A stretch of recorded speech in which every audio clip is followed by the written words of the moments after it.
மோடி அரசாங்கத்தினுடைய சக்தி வாய்ந்த அதிகாரிகளாக 63 பேர் ஐஏஎஸ்ஏ பாஸ் பண்ணாம குறுக்கு வழியா டெல்லியினுடைய அதிகாரத்துக்குள்ள வந்து உட்கார்ந்துருக்காங்க. அந்த அதிகாரிகள் யார் யாரு, அவங்களுக்கும் ஆர்எஸ்எஸ்க்கு என்ன தொடர்பு அப்படின்னு ராகுல் காந்தி ஏற்கனவே வெளிப்படையா பேசியிருந்தார். இது மாதிரி ஐஏஎஸ் அதிகாரி போஸ்டுக்கு குறுக்கு வழியில பின்புறமா சில ஆட்களை கொண்டு வர்றத மோடி அரசாங்கம் நிறுத்தி இருக்கு. இது குறித்து டீடைலா பிரிண்ட் பத்திரிகை நேத்து ஒரு கட்டுரை வெளியிட்டு இருக்காங்க. எதுக்காக மோடி அரசாங்கம் இந்த திட்டத்தை கைவிட்டாங்க, இதுக்கு முன்னாடி இந்த திட்டத்தை பயன்படுத்தி டெல்லிக்கு வந்த 63 ஐஏஎஸ் அதிகாரிகள் யார் யார், அவங்களுக்கும் ஆர்எஸ்எஸ்க்கு என்ன தொடர்பு, ஏன் ராகுல் காந்தி இது குறித்து இவ்வளவு வெளிப்படையான ஸ்டேட்மெண்ட் விட்டிருக்கார். 2014 மோடி 2வது தடவை ஜெயிச்சு வந்ததுக்கு பிறகு கிட்டத்தட்ட 5 வருஷம் ஆச்சு. இந்த 5 வருஷத்துல டெல்லியில் இருக்கக்கூடிய முக்கியமான பதவிகளுக்கு குஜராத்ல இருந்து 30 ஐஏஎஸ் அதிகாரிகள் கொண்டு வரப்பட்டிருக்காங்க. எதுக்காக? டெல்லியினுடைய மொத்த ஐஏஎஸ் லாபியும் குஜராத் கேடரை சார்ந்த ஆட்களை கொண்டு வந்து இறக்கியிருக்காங்க. இந்தியாவினுடைய பல மாநிலத்தினுடைய தலைவர்களாக, கவர்னராக ஐஏஎஸ் அதிகாரிகள், குறிப்பா குஜராத்தை சார்ந்த ஆட்கள் எதுக்காக இறக்கப்பட்டிருக்காங்க? இவங்க இந்த மாநிலத்திலையும் டெல்லியிலையும் உட்கார்ந்துட்டு பண்ணக்கூடிய பாலிடிக்ஸுக்கு பின்னாடி இருக்கக்கூடிய அஜெண்டா என்ன? ராகுல் காந்தியும் எதிர்க்கட்சிகளும் நேரடியா வெளிப்படையா கேட்டாங்க. இதுவரைக்கும் 2018 இருந்து இந்த 24 வரைக்கும் எவ்வளவு பேர்த்த இது மாதிரி பின்புறமாக டெல்லிக்குள்ள கொண்டு வந்திருக்கீங்க? இவங்களுடைய பின்புலம் எல்லாம் என்ன? இவங்களை நீங்க கொண்டு வந்திருக்கக்கூடிய அஜெண்டா எங்களுக்கு என்னன்னு தெரியும்னு ட்விட்டர்ல நேரடியாவே ட்வீட் போட்டு எச்சரிக்கை பண்ணாரு. ராகுல் காந்தியினுடைய எச்சரிக்கைக்கு பிறகு, எதிர்க்கட்சிகளுடைய கண்டனத்துக்கு பிறகு இப்ப இவங்க கைவிட்டு இருக்காங்க. ஆனா ஏன் இதை உருவாக்கணும், இதை கைவிட்டங்கிற குறித்து இதுவரைக்கும் மோடி அரசாங்கம் ஓபன் ஸ்டேட்மெண்டா எதுவுமே பேசல. எதுக்காக இந்த குறிப்பிட்ட ஐஏஎஸ் அதிகாரிகளை கொண்டு வரது குறித்து ரகசியம் காக்குது இந்த மோடி அரசாங்கம்? ராகுல் பேசுறதுக்கு பிறகு அவசர அவசரமா இதை ஏன் கைவிடுறாங்க? கடந்த 2024 1016 ஐஏஎஸ் அதிகாரிகள் வந்து இந்தியாவில் வந்து புதுசா தேர்ந்தெடுக்கப்படுறாங்க. அதுல 646 பேர் ஆர்எஸ்எஸ் நடத்திக்கிட்டு இருக்கக்கூடிய ஐஏஎஸ் கோச்சிங் இன்ஸ்டிடியூட்ல இருந்து வந்திருக்காங்க அப்படின்னு அந்த அமைப்பே சொல்றாங்க. டெல்லியில் இருக்கக்கூடிய சங்கல்ப் அப்படிங்கக்கூடிய ஆர்எஸ்எஸ் கோச்சிங் சென்டர்ல இருந்து 2018 இருந்து இது வரைக்கும் எவ்வளவு பேர் வந்திருக்காங்கிற டேட்டாவை எடுத்து பார்த்தா அதிர்ச்சியாக இருக்கு. இவங்க எல்லாம் எப்படி உள்ள வந்தாங்க, இன்னைக்கு இவங்க எந்தெந்த பொசிஷன்ல இருக்காங்க, இவங்களுக்கு பின்னாடி வேலை செஞ்சுட்டு இருக்கக்கூடிய லாபி என்ன? பிரிண்ட் பத்திரிகை ரொம்ப முக்கியமான ஒரு கட்டுரை எனக்கு வெளியிட்டு இருக்காங்க. அதுல அவங்க என்ன சொல்றாங்க அப்படின்னா, இந்தியாவில் அரசு பதவிகள், குறிப்பா ஐஏஎஸ் பதவிகள் இருக்கு பாத்தீங்களா, இந்த ஐஏஎஸ் பதவிகளுக்கு ஆட்களை ரெக்ரூட் பண்ணக்கூடிய அமைப்பா இருக்கக்கூடிய யூபிஎஸ்சி இருக்கு இல்லையா, அந்த யூபிஎஸ்சி ஆட்களை ரெக்ரூட் பண்ணி கொடுத்த உடனே அவங்கள நிர்வகிக்கக்கூடிய ஹோம் மினிஸ்ட்ரி, அதாவது உள்துறை அமைச்சகத்தின் கீழ் இருக்கக்கூடிய department of personnel and training, இந்த டிபார்ட்மெண்ட்ல சில முடிவுகள் எடுக்கப்பட்டிருக்கு. அந்த முடிவுகளின் அடிப்படையில் இனிமேல் ஐஏஎஸ் அதிகாரிகளை டெல்லிக்கு கொண்டு வர்றதுல, முக்கியமா சில முக்கியமான பெரிய போஸ்டுகளுக்கு கொண்டு வர்றதுல லேட்டரல் என்ட்ரி அப்படிங்கிற ஒரு சிஸ்டத்தை ஃபாலோ பண்ணிட்டு இருந்தாங்க. அதை ஃபாலோ பண்ணக்கூடாது, அதை நிறுத்தி வைங்க, அது வேண்டாம் அப்படின்னு பேசப்பட்டிருக்கு. இது குறித்து இதுவரைக்கும் எந்த அஃபீஷியல் ஸ்டேட்மெண்ட்டும் வெளியே வரவே இல்லை. ஆனா பாத்தீங்க அப்படின்னா பிரிண்ட் பத்திரிகை உள்ள சோர்ஸை எடுத்து ஒரு புலனாய்வு வேலைகள் செஞ்சு உள்ள சோர்ஸ் எடுத்து அந்த டிபார்ட்மெண்ட்ல இருந்து இந்த சிஸ்டம் வேண்டாம் அப்படின்னு நிறுத்தி வச்சிருக்காங்க. இந்த சிஸ்டம் வேண்டாம், இனிமேல் அதை ஃபாலோ பண்ணக்கூடாது அப்படின்னு எதுக்காக இவங்க முடிவெடுத்திருக்காங்க?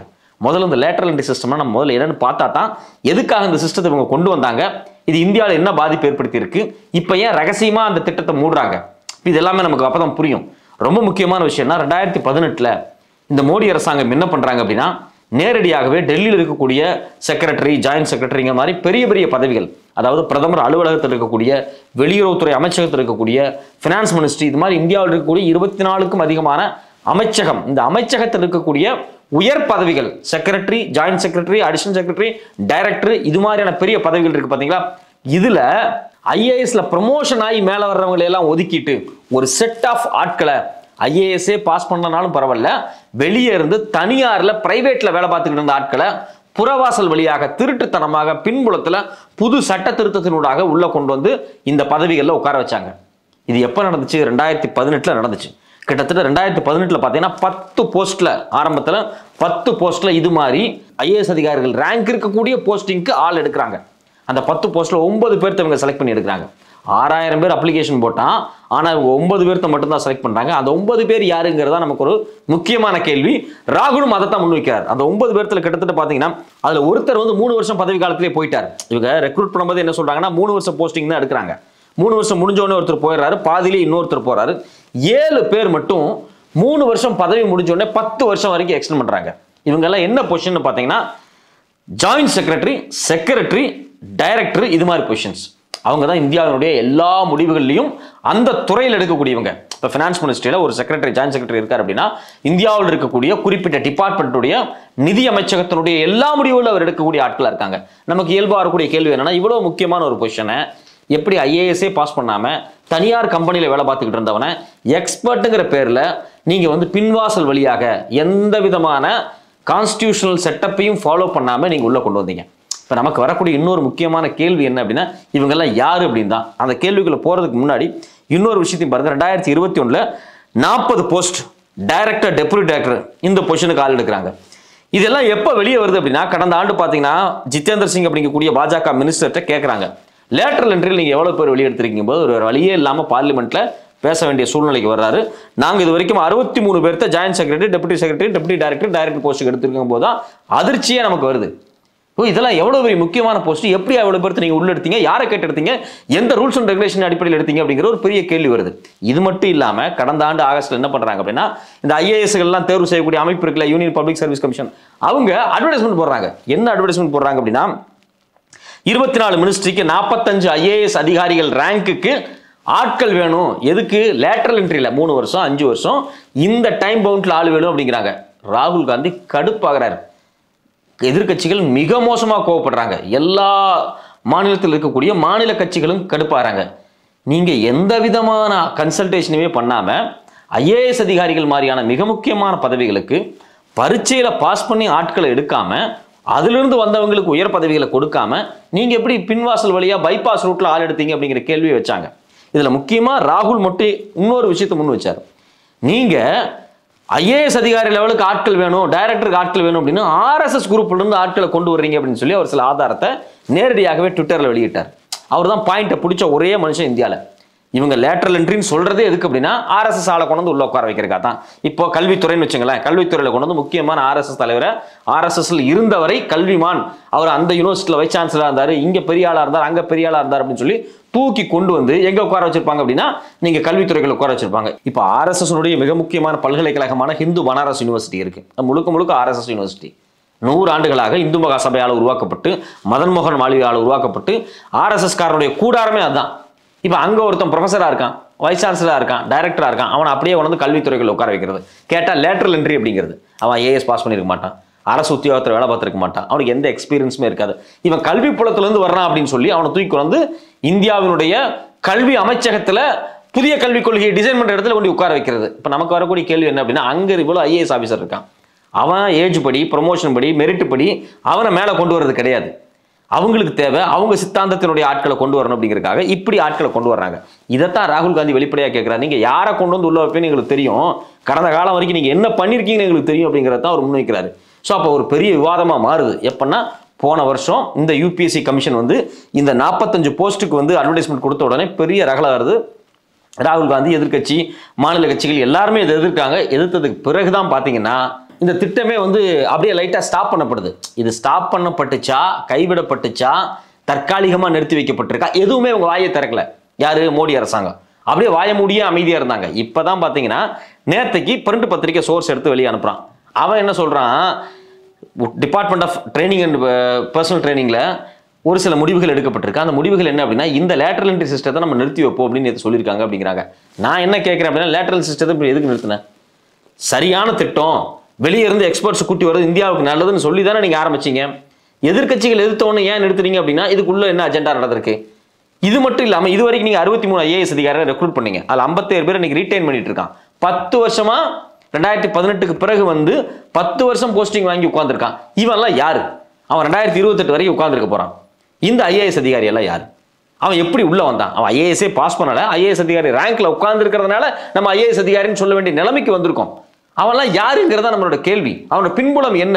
அவனுக்கு ஆர்எஸ்எஸ்க்கு என்ன தொடர்பு? இதை கேள்வி ராகுல் காந்தி முன் வச்சிருக்காரு. அந்த கேள்வி நாமளும் முன் வைக்கிறோம். இதெல்லாம் சந்தேகம் எங்க இருந்து வருது அப்படின்னா, மோடி அரசாங்கம் 2019 ஜெயிச்ச உடனே அவங்களுக்கு தேவையான ஐஏஎஸ் அதிகாரிகளை ஒட்டுமொத்தமா குஜராத்ல இருந்து தூக்கிட்டு வர்றாங்க. டைம்ஸ் ஆஃப் இந்தியா இது குறித்து டீட்டெயிலாக ஒரு கட்டுரை எழுதுறான். கிட்டத்தட்ட 30க்கும் அதிகமான ஐஏஎஸ் அதிகாரி குஜராத் கேடட்ஸா இருந்தவங்க, வேற வேற மாநிலத்துக்காரனா இருப்பான், ஆனா ஐஏஎஸ் பாஸ் பண்ணி குஜராத்துக்கு போயிருப்பான். மோடி தான் 25 வருஷமா ஆட்சி பண்ணாரு, இவரோட ரொம்ப க்ளோஸா இருந்திருப்பான். பாஜக இந்துத்துவ சித்தாந்தங்களோட மிக மிக நெருக்கமான ஐஏஎஸ் அதிகாரிகளை செக்ரட்டரியேட்ல கொண்டு வந்து உட்கார வச்சிருப்பானுங்க. அவனுங்களை அப்படியே பேக்கேஜ் பண்ணி மொத்தமா தூக்கி கொண்டு டெல்லியில் உட்கார வச்சிருக்காரு. இதைத்தான் ராகுல் காந்தி ஒரு தடவை சொன்னாரு, 100 ஐஏஎஸ் ஆபீசர்ஸ் வந்து டெல்லியில் உட்காந்துட்டு இருக்கான். அதுல 99% எல்லாருமே பாத்தீங்க அப்படின்னா ஓபிசி எஸ்சி எஸ்டி பிரிவிலிருந்து வரவே இல்லை, எல்லாமே உயர்ஜாதி பிரிவிலிருந்து வந்திருக்கான். அவன் தான் இந்தியாவே கண்ட்ரோல் பண்றான் அப்படின்னு ராகுல் காந்தி வெளிப்படையா சொன்னார். அதாவது அவர் சொன்னதனுடைய அர்த்தம் என்னன்னா, ஒரு குறிப்பிட்ட உயர்ஜாதியை சார்ந்த ஒரு குழு ஐஏஎஸ் அதிகாரிகள் டெல்லியில உட்கார்ந்துட்டு இந்தியாவை கண்ட்ரோல் பண்ணிட்டு இருக்காங்க. இங்க இருக்கக்கூடிய ஓபிசி எஸ்சி எஸ்டி பழங்குடியின மக்கள் இவங்களுக்கான ரெப்ரசன்டேஷன் எங்கேயுமே கிடைக்கல, ஐஏஎஸ்லயும் கிடைக்கல, பிரைம் மினிஸ்டர் அலுவலகத்திலையும் கிடைக்கல, டெல்லி அதிகார வர்க்கத்திலையும் கிடைக்கலங்கிறத தான் ராகுல் வெளிப்படையா சொன்னார். அதுதான் இன்னைக்கு நடந்திருக்கு. அந்த உயர் ஜாதியை சார்ந்தவங்க எல்லா உயர் ஜாதிக்காரங்க கிடையாது. உயர் ஜாதியில பிறந்திருந்தாலும் ஜனநாயகவாதி நிறைய பேர் இருப்பான். அந்த ஜனநாயகவாதி எல்லாம் அவங்க செலக்ட் பண்ணல, முழுக்க முழுக்க ஆர்எஸ்எஸ் தாத்தம் உள்ள ஆட்களை தான் செலக்ட் பண்ணியிருக்காங்க. அதுக்கு ராகுல் ஒரு எக்ஸாம்பிள் சொல்றாரு. வெளிப்படையா சொல்லணும் அப்படின்னா, அதானி ஒரு மிகப்பெரிய ஊழலை பண்ணார், வசமா மாட்டினார். ஹிடன்பர்க் ஆய்வறிக்கை வெளியிட்டாங்க, பினான்சியல் டைம்ஸ் வெளியிட்டாங்க, ஒவ்வொரு நாளும் புது புது அறிக்கை வந்துச்சு. இது வரைக்கும் அதானி மேல எந்த நடவடிக்கையுமே எடுக்கல. பங்குச்சந்தையில் அதானி ஊழல் பண்ணியிருக்காரு. சரி, அவர் ஊழல் பண்ணோட ஆதாரத்தை அமெரிக்காக்காரன் வெளியிட்டான், கோர்ட்ல கேஸ் போட்டான், கைதும் பண்ண சொல்லிட்டான். இந்த பங்குச்சந்தை ஊழலை விசாரிக்க வேண்டியது யாரு? செபி அப்படிங்கக்கூடிய இந்திய அமைப்பு, securities exchange board of India. இது வரைக்கும் செபி விசாரிச்சிருக்கான், விசாரிச்சுட்டாங்க, ஒன்றும் இல்லைன்னு சொல்லி காலத்தை கழிச்சிட்டாங்க. முறையான விசாரணை நடத்தப்பட்டிருக்கா? நடத்தப்படலை. ஏன்? அந்த செபியினுடைய தலைவராக வந்திருக்கக்கூடிய மாதவ் புச்பூரி கூட இப்படி பின்வாசல் வழியாக லேட்டரல் என்ட்ரி மூலியமாக தேர்வு செய்யப்பட்டவர். நமக்கு அதிர்ச்சியா இருக்கு. செபிங்கிறது இந்தியாவினுடைய ஒட்டுமொத்த பங்குச்சந்தையும் ரெகுலேட் பண்ணக்கூடிய அமைப்பு. அந்த அமைப்பினுடைய தலைவர் பதவிக்கு எப்படி பின்வாசல் வழியாக திருட்டுத்தனமாக பைபாஸ்ல ஒரு ஆள் உள்ள வந்தாங்க? எதுக்கு இந்த சட்ட திருத்தம் மாற்றப்பட்டிருக்கு? சரி, இந்த அம்மா மாதவ் புச்பூரி உள்ள வந்து உட்கார்ந்த உடனே என்ன நடந்திருக்கு? முழுக்க முழுக்க அதானிக்காக வேலை செஞ்சாங்க. இப்ப இந்த அம்மாவை பத்தி ஒரு டாக்குமெண்ட் வெளியே வந்துச்சு. அந்த அம்மாவே அதானியினுடைய பங்குல முதலீடு பண்ணி வச்சிருந்திருக்காங்க அப்படிங்கிற ஆதாரமே வெளியே வந்துச்சு. அவங்க வீட்டுக்காரர்ல இருந்து எல்லாரும் வசமா மாட்டினாங்க. பிரைவேட் இமெயில்லாம் வெளியே வந்துச்சு. இது வரைக்கும் அந்த அம்மா மேல ஏதாவது நடவடிக்கை எடுக்கப்பட்டிருக்கா? எடுக்கப்படல. அந்த அம்மாவை பார்லிமெண்ட்டினுடைய பப்ளிக் அக்கௌண்ட்ஸ் கமிட்டி முன்னாடி வந்து விசாரணைக்கு உட்கார்ந்து பதில் சொல்லுங்கன்னு கேட்டாங்க. யாரு? எதிர்க்கட்சிகள் கேட்டாங்க. அந்த அம்மா வரவே இல்லை, உடம்பு சரியில்லை, ஓடி போயிடுச்சு. அப்போ லேட்டரல் என்ட்ரியை கொண்டு வரதே நாங்க இந்தியாவினுடைய நிர்வாகத்தை எக்யூப் பண்றதுக்காக, என்ரிச் பண்றதுக்காக நீங்க சொன்னீங்க. அதுல வந்த மாதவ் புச்பூரி இன்னைக்கு என்ன வேலை பார்த்திருக்காங்க அப்படிங்கறத நமக்கு அதிர்ச்சியா இருக்கு. ராகுல் இதை அம்பலப்படுத்துறாரு. இது எல்லாத்த விட இன்னொரு பெரிய விஷயம் என்ன அப்படின்னா, குறிப்பா கடந்த 2014-15 பிறகு ஆர்எஸ்எஸ் நடத்தக்கூடிய சங்கல்ப் அப்படிங்கக்கூடிய ஒரு ஐஏஎஸ் கோச்சிங் இன்ஸ்டிடியூட்ல இருந்து எக்கச்சக்கமான பேர் ஐஏஎஸ் பாஸ் பண்ணி வந்துகிட்டு இருக்காங்க. இது நமக்கு ரொம்ப அதிர்ச்சியா இருக்கு. எப்படி இவ்வளவு பேர் ஆர்எஸ்எஸ் நடத்தக்கூடிய இந்த பயிற்சி பட்டறையிலிருந்து ஐஏஎஸ் வர்றான்? இப்ப அவங்களே சங்கல்பே கடந்த ஆண்டு என்ன போட்டிருக்காங்க அப்படின்னா, 1016 கேண்டிடேட்ல 646 கேண்டிடேட் எங்க இன்ஸ்டிடியூட்டை சார்ந்தவங்க அப்படிங்கிறாங்க. எங்கள்கிட்ட இப்போ இன்டர்வியூக்கு வந்தவங்க, மெயின்ஸ் ப்ரிப்பேர் பண்ண வந்தவங்க, ப்ரிலிம்ஸ் ப்ரிப்பேர் பண்ண வந்தவங்க அப்படின்னா ஒரு பெரிய பட்டியலே வெளியிடுறாங்க. இது மாதிரி உங்கள்கிட்ட பெரிய பட்டியலே இருக்கு. 2020 கிட்டத்தட்ட 759 பேர்த்துல 466 பேர் எங்க ஆளுக அப்படிங்கிறாங்க. எங்க ஆளுகன்னு ஆர்எஸ் காசன் அப்படின்னு சொல்றான். அந்த இன்ஸ்டியூட்ல படிச்சவன், காவி சித்தாந்தம் உடையவன் அப்படின்னு இன்டைரக்டா நமக்கு சொல்ல வர்றான். அப்ப நமக்கு என்ன கேள்வி வருது அப்படின்னா, ஐஏஎஸ் அப்படிங்கக்கூடிய மிக முக்கியமான பதவியில எப்படி இது மாதிரியான ஆர்எஸ்எஸ் இந்துத்துவ சித்தாந்தங்களை கொண்ட ஆட்கள் உள்ள வந்து உட்கார்றாங்க? இது ஒரு அடிப்படையான கேள்வி தானே. இப்போ நீங்க பெஸ்ட் தமிழ்நாட்டு எடுத்துங்க, 2 ஐபிஎஸ் அதிகாரிகள், ஒன்று அண்ணாமலை, இன்னொன்று ஆர்.என். ரவி. அவர் கவர்னர், இவர் பாஜக தலைவர். 2 பேருமே ஐபிஎஸ் பொசிஷன்ல இருந்தவங்க. அதுல குறிப்பா ஆர்.என். ரவி பாத்தீங்கன்னா இந்தியாவினுடைய உளவு அமைப்பினுடைய டைரக்டரா ஹெட்டா இருந்தவர். அவர் எப்படி கவர்னரா இங்க வந்து உட்கார்ந்துட்டு பெரியார தப்பா பேசுறது, திருவள்ளுவருக்கு காவி உடை அணிகிறது, வல்லார சனாதனவாதி அப்படிங்கிறது, கான்ஸ்டியூஷன் பெருசு இல்ல சனாதனம் தான் பெருசு அப்படிங்கிறாரு, நானே குழந்தை திருமணம் பண்ண அப்படிங்கிறாரு, புதிய கல்வியை ஏற்றுக்கணும் அப்படிங்கிறாரு, விசி அப்பாயின்ட் பண்ண மாட்டேங்கிறாரு. முழுக்க முழுக்க இந்துத்துவ சித்தாந்தங்களை பரப்பக்கூடிய ஒரு நபராக இன்னைக்கு ஆர்.என். ரவி இருக்காரு. நம்ம பார்த்துட்டு இருக்கோம் டெய்லியும். இவர் ஐபிஎஸ் இருந்தவர், இந்தியாவினுடைய டைரக்டரா இருந்தவர். எதுக்கு? உளவு படைக்கு. இவருடைய மனநிலை இன்னைக்கு இருந்து பார்த்தோம்னா, இவர் அதிகாரியா இருக்கும்போது என்ன மனநிலையில் செயல்பட்டு இருப்பாரு? சிம்பிளான கேள்விங்க. அவர் ஐபிஎஸ் பாஸ் பண்ணிட்டு ஏதோ ஒரு டிஸ்ட்ரிக்ட்ல எஸ்பியா இருந்திருப்பாரு. அங்க முஸ்லீமுக்கும் இந்துவுக்கும் கலவரம் நடந்துருச்சு அப்படின்னா யார் பக்கம் அவர் நின்றுப்பாரு? உண்மையின் பக்கம் நின்றுப்பாரா, இந்துத்துவ ஆர்எஸ்எஸ் குழு பக்கம் நின்றுப்பாரா அப்படிங்கறத நீங்களே முடிவு பண்ணிக்கங்க. அப்போ ஒரு ஐபிஎஸ் அதிகாரி தேர்வாயி உள்ள வரும்போதே அவனுக்குள்ள ஒரு சித்தாந்தத்தோட வர்றான் அப்படிங்கறது அதிர்ச்சியா இருக்கு. ஆனா முழுக்க முழுக்க சங்கல்ப் மாதிரி ஐஏஎஸ் கோச்சிங் இன்ஸ்டிடியூட்டே ஆர்எஸ்எஸ் ஆல நடத்தப்பட்டு உள்ள ரெக்ரூட் பண்ண ஆட்கள் எப்படிப்பட்ட பயங்கரமான ஆட்களா இருப்பாங்க அப்படின்னு நாம பொறுத்திருந்து தான் பார்த்துக்கணும். இந்தியாவில் இது மாதிரி கடந்த 10 ஆண்டுகளில் எக்கச்சக்கமான ஐஏஎஸ் கேண்டிடேட்ஸை இந்த ஆர்எஸ்எஸ் அமைப்பு உருவாக்கி இந்தியாவினுடைய நிர்வாகத்துக்குள்ள பியூரோக்ரசிக்குள்ள திணிச்சிருக்கு. அது எல்லாமே நமக்கு ஒரு பெரிய ஆபத்தாக முடியும். இவங்கெல்லாம் இந்த 30-40 ஆண்டுகளாக இப்படி தேர்வாகி வந்த இந்த ஐஏஎஸ் ஆட்கள் இருக்காங்க இல்லையா, இவங்கெல்லாம் அடுத்த 30-40 ஆண்டுகள் இந்தியாவில் அதிகாரிகளா இருக்க போறாங்க. பாஜக தோல்வி அடைஞ்சு மோடி இந்திய அரசியலமைப்பிலிருந்து வெளியே போனாலும், ஆட்சி அதிகாரத்திலிருந்து தூக்கி எறியப்பட்டாலும், RSS ஆல் கொண்டு வரப்பட்ட இந்த நூற்றுக்கணக்கான ஆயிரக்கணக்கான ஐஏஎஸ் அதிகாரிகள் அடுத்தது 30-40 ஆண்டுகளில் இந்தியாவில் ஆட்சி அதிகாரத்தில் உட்கார்ந்துருக்க போறாங்க. இதுதான் நமக்கு இன்னைக்கு இருக்கக்கூடிய மிகப்பெரிய சிக்கல். இதை புரிஞ்சுக்கல அப்படின்னா ரொம்ப ரொம்ப ரொம்ப கஷ்டம். அப்போ ஒட்டுமொத்தமா இதெல்லாம் எடுத்து பார்க்கும்போது மோடி அரசாங்கம் 63 ஐஏஎஸ் அதிகாரிகளை பின்வாசல் வழியாக கொண்டு வந்தாங்க. அவங்க யாருன்னு முதல்ல இன்வெஸ்டிகேட் பண்ணப்படணும். ரெண்டாவது, இந்த சங்கல்ப் மாதிரி RSS சித்தாந்தம் கொண்ட ஆட்கள் ஐஏஎஸ்க்குள்ள வர்றாங்க இல்லையா, அவங்க குறித்தும் ஆய்வு நடத்தப்படணும், இன்வெஸ்டிகேட் பண்ணப்படணும். மூணாவது முக்கியமான விஷயம் என்ன அப்படின்னா, குஜராத்தை சார்ந்த ஒரு ஐஏஎஸ் குழு எப்படி டெல்லிக்குள்ள வருது, இது எல்லாமே முறையாக ஆய்வு செய்யப்பட்டு விசாரிக்கப்பட்டா பல அதிர்ச்சியான தகவல்கள் நமக்கு வரும்.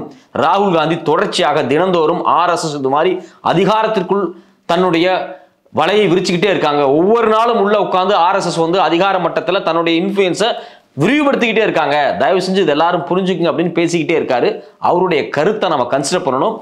மோடியை ஆட்சி அதிகாரத்திலிருந்து நீக்குவதோ, பாஜகவை நீக்குவதோ, பாசிச சக்திகளை நீக்குவதோ, இது எல்லாமே முதன்மையான வேலையாக இருந்தாலும், இவர்களால் பெத்து போடப்பட்ட நூற்றுக்கணக்கான ஆயிரக்கணக்கான ஐஏஎஸ் அதிகாரிகள் இந்தியாவினுடைய எல்லா மாவட்டங்களிலும், மாநிலங்களிலும், செக்ரட்டரியேட்டுகளிலும், ரெவன்யூ டிபார்ட்மெண்ட்லையும், கவர்னர் அலுவலகத்திலும் உட்கார்ந்துகிட்டு இருக்காங்க.